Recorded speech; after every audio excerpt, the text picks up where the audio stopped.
Hi guys, I'm Yen. I'm a Singaporean living in Thailand. A lot of people ask me how I can move to Thailand. And while there are some standard answers like passport privilege, because being Singaporean automatically makes it a lot easier in terms of the paperwork, having enough savings to tide you through the transition, or things like financially sustaining myself through content creation. But I think at the end of the day, the biggest privilege I had and what really allowed me to just pack everything and move away is the privilege of being my parents' daughter. No, we're not rich, but let me give you some context on my growing up years. So, when I was young, I grew up in Brunei, and dad sent me to an international school. We were not rich, by the way. So, were we able to comfortably afford sending me to an international school? Honestly, I don't think so. But my dad worked himself to the bone just because he knew that I might have trouble assimilating into the Singapore education system if I didn't go to an international school. When I turned 10, mom and I moved back to Singapore, and dad stayed behind to run his business. Even though he was away most of the time, he never missed a single milestone in our lives.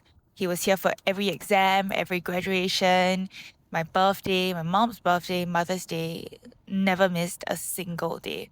Dad was the kind of person who would buy us new phones and take over our old ones. He would give us the best that he can give and just leave whatever was left behind for himself.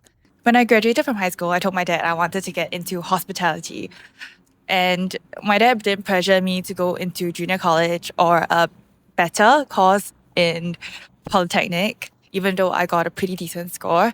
All he said was, okay, but find a course that is offered in a business school because that will open more doors for you in the future. And it did. When I rejected an offer to go to a local university because I wanted to work full time, dad didn't say no, just said, okay, but if you ever decide to go back to school, I've already set up some funds for you, so don't worry about money. And when I decided to quit my job and move to Thailand, all they said was, okay, be safe.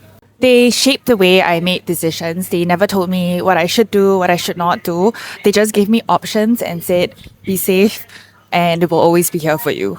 And most importantly, they never allowed me to worry about them. They carried their own burden so that I could make the decisions for myself and I could just live the life that I want. To be very honest, I spent a lot of my younger years resenting my dad's absence in my life. I was upset that work always took him away from us. I was upset that even when he was here, he was never really present in the moment. He was always worried about work. But what I didn't realize is that he was here every step of the way. He was here in the education that he worked so hard to give me. He was here to teach me how to make calculated risk.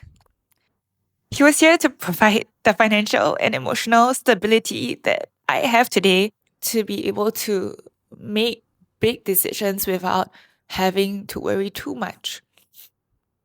And for that, I'm very thankful. And I know I don't say this a lot.